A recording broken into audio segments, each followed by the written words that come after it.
Buenas noches, bienvenidos a Observatorio Cotidiano, en esta fecha a su mirador de la economía política, Mauricio de María y Campos. José Romero, muchas gracias por acompañarme y ayudarme a darle continuidad a una especie de serie, no muy rigurosa, que iniciamos a principios de este año y que llamamos Panoramas 18.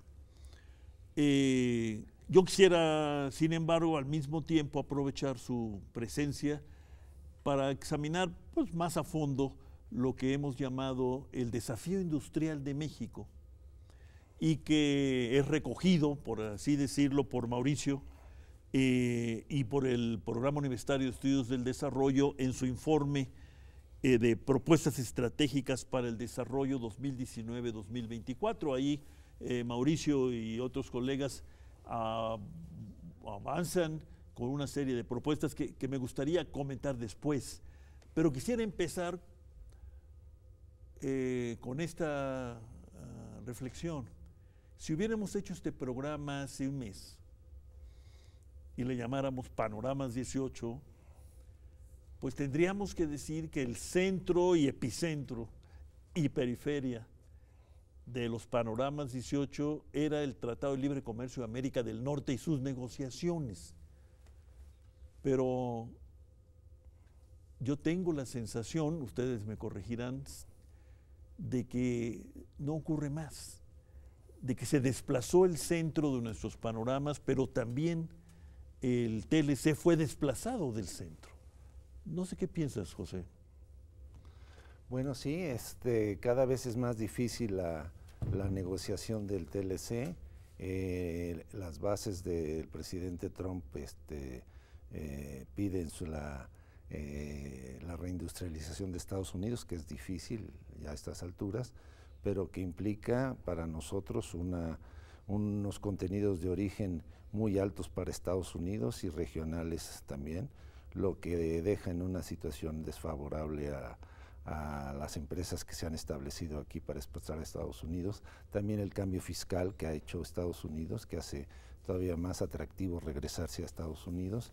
Entonces, pues eso pone a México en una posición de que pues ya no le quedan muchas alternativas, no tiene hasta el momento un plan B, y yo creo que es de lo que deberíamos de estar hablando. ¿Qué pasa si como lo más probable es que el TLC se vuelva cada vez más difícil, hasta que tal vez obliguen a México a ya no seguir en esa negociación? Entonces eso cambia pues el panorama, y cada vez nos convencemos que lo del TLC cada vez se pone más difícil. Mauricio, ¿en dónde ubicarías? ¿En qué etapa estamos? Si es que se puede hablar de etapas en procesos como estos.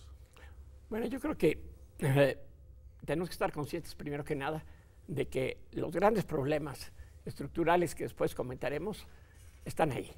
Es decir, que tenemos una industria manufacturera en particular que no ha crecido mucho en los últimos años, que ha tenido obviamente una serie de evidencias bastante espectaculares en algunos sectores, como el automotriz, y últimamente hablamos del... Bueno, pero ya se ha llegado a hablar, Mauricio, de que hay una especie de tigres asiáticos instalados en el Bajío y en el norte de México. No, efectivamente, yo creo que lo que no hay duda es que el panorama industrial de México cambió de 30 años para acá. Pero en parte, buena parte, en el contexto creado por el Tratado de Libre Comercio de América del Norte. Por eso, ¿dónde crees que estamos atendiendo a lo que ha estado diciendo el secretario Guajardo y a lo que le reviran, a veces un poco elípticamente, otras veces directamente, el señor Trump y asociados? Es decir, ¿en dónde nos ubicaríamos? Bueno, porque quiero luego plantearles un problema adicional. El señor López Obrador, candidato puntero a la presidencia de la República, ha nombrado ya a un economista que sería su negociador, y ha dicho que él esperaría que la negociación, el desenlace de la negociación, se pospusiera hasta después de la elección de julio. Efectivamente. Pero entonces, ¿qué podemos decir? ¿Entramos en moción suspensiva? Yo creo que estamos prácticamente en el momento de la verdad, Rolando. Si me preguntas, yo escribí algún artículo que se publicó ayer en el Financiero en que hablaba de que en estos momentos nos encontramos pues en ascuas, digamos, porque no sabemos si va a haber un tratado de libre comercio con los Estados Unidos antes de que termine abril, que es una de las posibilidades, o si nos vamos a ir hasta antes de julio de las elecciones en México, o si este proceso pudiera continuar en un momento dado hasta poco antes de las mismas elecciones en los Estados Unidos, las legislativas de noviembre. Pero hay señales encontradas.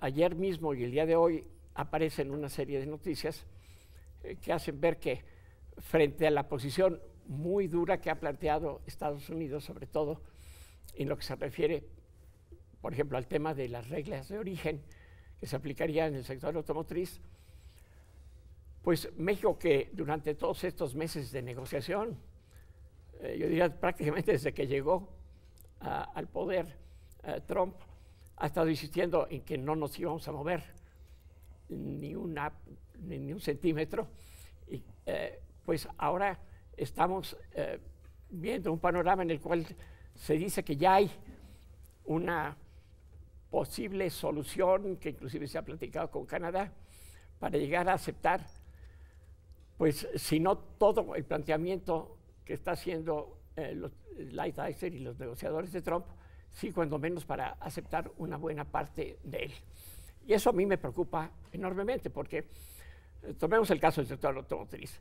Lo que los Estados Unidos han planteado es que les gustaría recuperar muchas de las inversiones, de los empleos, y que para eso lo que quisieran es que se parara lo que ha sido, según ellos, el aprovechamiento por parte de México, Canadá y de países asiáticos a través del suministro de componentes a los automóviles que se ensamblan aquí. Pero no sería, José, ¿no sería ese una especie, el plan B que tú echas de menos? Mira. Porque eso traería consigo una industrialización más integrada y más intensa para México, ¿no? Pero mira, si hacemos es un ejercicio de un rango de ingresos por habitante de 105 países, y en orden, los primeros lugares son los que tienen el ingreso más alto. En México, en 1950, tenía el lugar número 37. En 1980, a pesar de todos los éxitos, teníamos el número 41. Hoy estamos en el lugar número 64 de ingreso per cápita. Si el TLC, si no hubiera salido Trump o llegado Trump, nuestra situación no sería tampoco muy halagüeña. Ahora, con las restricciones que impone Trump, pues hace Trump, yo creo que él argumenta que el problema con México es el déficit, el superávit que tenemos con ellos, pero no se da, sí lo sabe, que el déficit que nosotros tenemos con Oriente es impresionante, y que son muchas materias primas que entran a México por las mismas empresas norteamericanas dirigidas a Estados Unidos. Yo creo que para México la posibilidad de seguir utilizando el Tratado de Libre Comercio como hasta ahora había sido, que se establecieran aquí para usar mano de obra barata y tener acceso al mercado norteamericano, va a ser difícil. Y los Estados Unidos no están interesados en que se amplíen las cadenas de valor en México. Ellos quieren que se amplíen las cadenas de valor en su país, no en México. Pero eso ya no es un tratado de libre comercio. Efectivamente, es precisamente esa es una industrialización el unilateralmente. Sí, porque los americanos lo que está planteando Trump es que sí, que aumente el contenido regional. Eso no está mal en principio si México pudiera aprovechar. Por eso yo le preguntaba a José, bueno. Pero si insiste en el que el 50% de los componentes sean norteamericanos, Norteamericanos quiere decir la región. No, estadounidenses. Perdón, estadounidenses, corrijo, estadounidenses. Pues es que querer quedarse con la tajada de león, vaya, porque el 50% restante no va a poder ser suministrado por México y Canadá. Lo que tenemos es una gran cantidad de componentes, como ya en cierta forma lo decía Pepe, que son fabricados sobre todo en países asiáticos por empresas en Asia, pero muchas de ellas americanas. Y eso es una cosa que no nos damos cuenta, que quien está provocando el déficit en buena medida son empresas americanas aquí y empresas en Asia. americanas en Asia. Sí. Entonces, la verdad es que el mundo del presidente Trump es una especie de mundo al revés. No nos ofrece ninguna salida. No. Ni siquiera esta de que Canadá y México estén dispuestos a concederle una parte de lo que pide, ¿no? No sé si se puede conceder partes de lo que se pide en esta materia de reindustrialización, de aumento del contenido de origen, etcétera. Yo creo que ellos, desde su punto de vista, puede ser explicable, ellos están preocupados en su reindustrialización, no están preocupados por nuestra reindustrialización. Entonces, ellos quieren que las compañías que exportan a Estados Unidos tengan ese, como decía Mauricio, un contenido norteamericano del 50% por lo menos. Y de contenido regional, pues ya puede ser en luz, mano de obra, renta del local, etcétera, que sería el contenido que aportaríamos. Y algunos componentes que fabricamos en México. Luego hay un truco también, que es que muchos de los llamados componentes mexicanos en realidad no son mexicanos, porque son componentes que se les compran a pequeñas y a medianas empresas norteamericanas establecidas aquí, que a su vez traen insumos para fabricar los productos que se exportan. Entonces, yo creo que es más que seguirle buscando que nuestra única salida es el TLC y hay que darle lo que quieran para que esto se realice, es ver qué restricciones tenemos y tratar de reindustrializarnos nosotros, sí vía el mercado internacional, pero también vía el mercado interno. Vamos a hablar de eso más adelante, como les había yo anunciado. Vamos a una pausa y continuamos.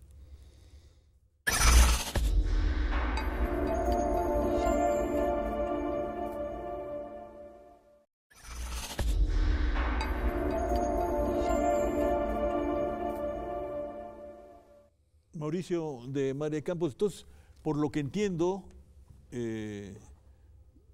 coincidirían tú y José de que más que en un impasse podemos estar en una especie de cul-de-sac, es decir, un callejón sin salida, porque no estamos en condiciones de aceptar, de cumplir lo que el gobierno de los Estados Unidos está reclamando.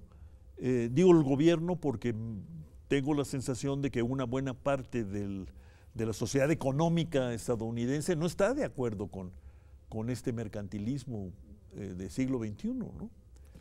No, efectivamente, si analizamos lo que ha venido sucediendo a lo largo de los últimos años, lo que vemos es que cada vez más el Tratado de Libre Comercio de América del Norte estaba quedándose ya obsoleto, y visto desde el lado mexicano, ciertamente no han sido muchas las ventajas que hemos tenido, más allá de esa ventaja que nos abrió el Tratado de Libre Comercio, de que vinieran inversiones americanas, europeas, crearan empleos en México. Bueno, es que esa era la hipótesis, central del tratado, no rendirle un homenaje a las ventajas comparativas, ¿no?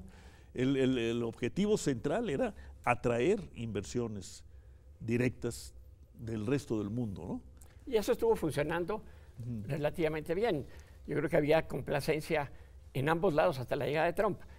Trump, lo que pasa es que viene a romper con esa situación, pero a plantear que es Estados Unidos el principal afectado, que México, Canadá, los países asiáticos somos los que estamos teniendo un superávit a costa de los Estados Unidos, y nos presiona para que cambien las cosas, pero yo sí diría, no para bien, sino que al revés, son unas negociaciones en las que se espera que México acepte cuestiones que no hubiera podido aceptar anteriormente, que no se beneficie ya de ese libre comercio, sino que se atenga a los requisitos americanos. Pero José, lo que uno ve en la prensa es las grandes corporaciones, particularmente las automotrices, no están de acuerdo con lo que dice el presidente Trump y sus hombres en la negociación.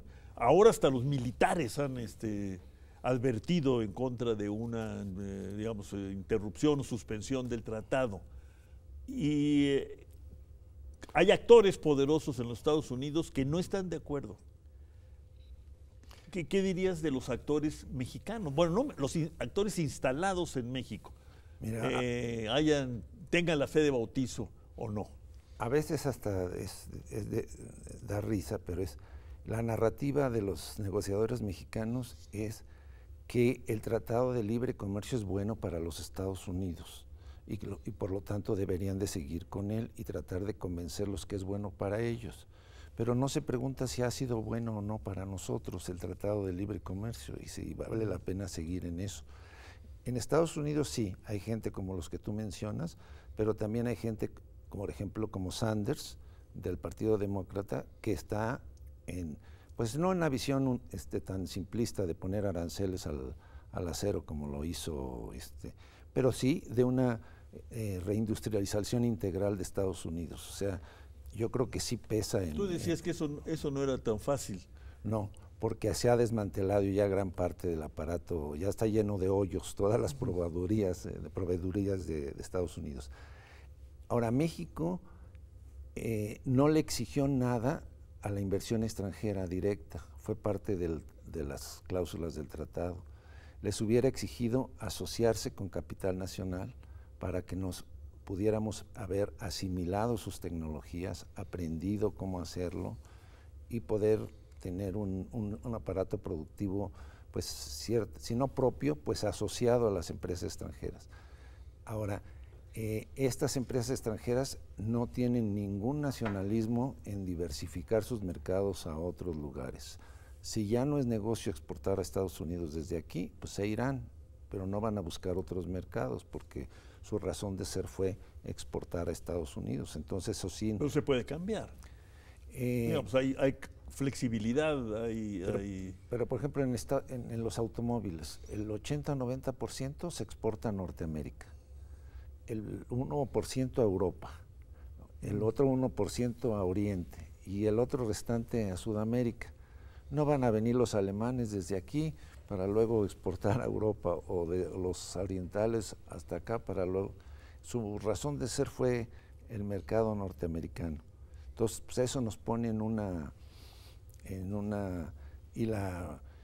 y decía Sanders, no es ningún marxista ni nada, decía que a los únicos que ha beneficiado el Tratado de Libre Comercio ha sido a las transnacionales, puesto por... Y no es de sorprenderse que las empresas del sector automotriz, dominadas por empresas extranjeras en México, sean las principales defensoras del Tratado de Libre Comercio. Mauricio. Bueno, pero tú preguntabas por cuáles serían los diferentes actores, por ejemplo, en los Estados Unidos. Bueno, por un lado, no hay duda de que las empresas automotrices pues han tenido buenos resultados utilizando mano de obra barata en México, ¿verdad?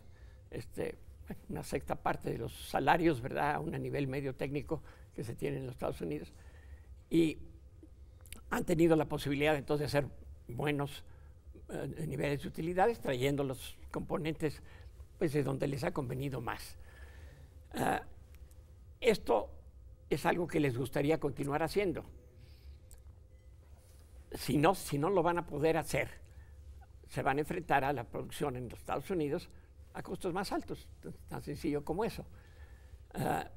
Y ahí entonces, el interés del consumidor pues se vería afectado.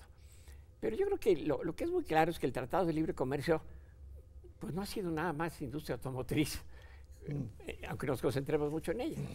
Hay que ver que como consecuencia de este tratado, hubo la posibilidad de que los empresarios de los Estados Unidos exportaran a México una gran cantidad de productos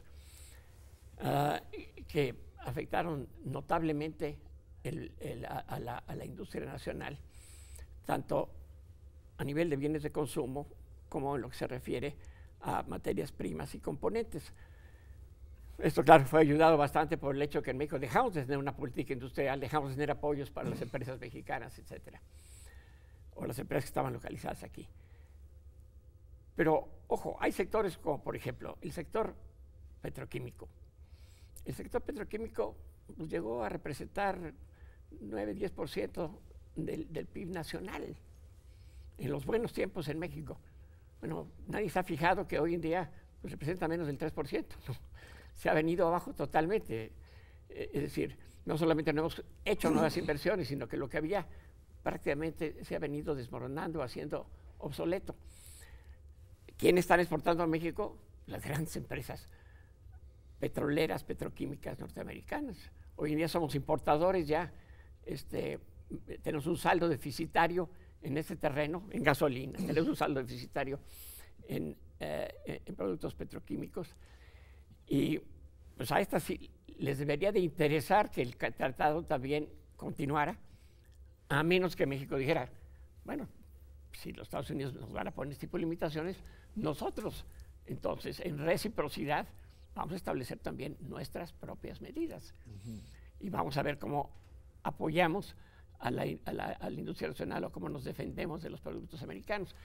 Y es ahí donde se suelta, como está soltando a nivel mundial, la guerra comercial.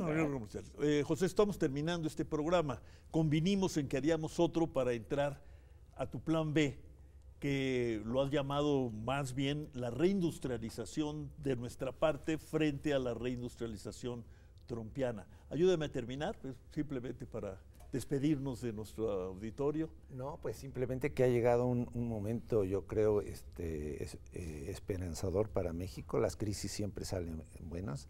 Debemos de recuperar nuestro orgullo nacional. Creo que tenemos todo para ser un país grande. Creo que nos equivocamos en una estrategia, llevamos mucho tiempo equivocados. Hay que replantearla, asociar al capital privado nacional con una estrategia de crecimiento propia. No quiere decir aislarnos de todo el mundo, pero ver qué más nos conviene, y para eso hay mucho ya escrito y hay muchas experiencias exitosas de las que podemos aprovechar, y yo me siento muy optimista en ese sentido. Mauricio, ¿tú compartirías el optimismo de José? Bueno, ¿o te mantienes en tu tradición? Yo diría que hay una ventana de oportunidad, indudablemente, pero que el corto plazo no se ve fácil. Y no se ve fácil porque hemos dejado que se destruya nuestra planta nacional, sobre todo, no solamente la que fue pública, sino la privada, que está muy deteriorada, y nos están faltando empresarios. Los que teníamos se nos han convertido muchos de ellos en comerciantes, no son exactamente, con excepciones que las hay, pero por lo general, pues necesitamos también contar con empresarios y tiempo para volver a reconstruir la industria nacional. Vamos a hablar de esto en nuestro próximo programa. Mauricio de María y Campos, José Romero, muchas gracias. Gracias, Rolando. Buenas noches.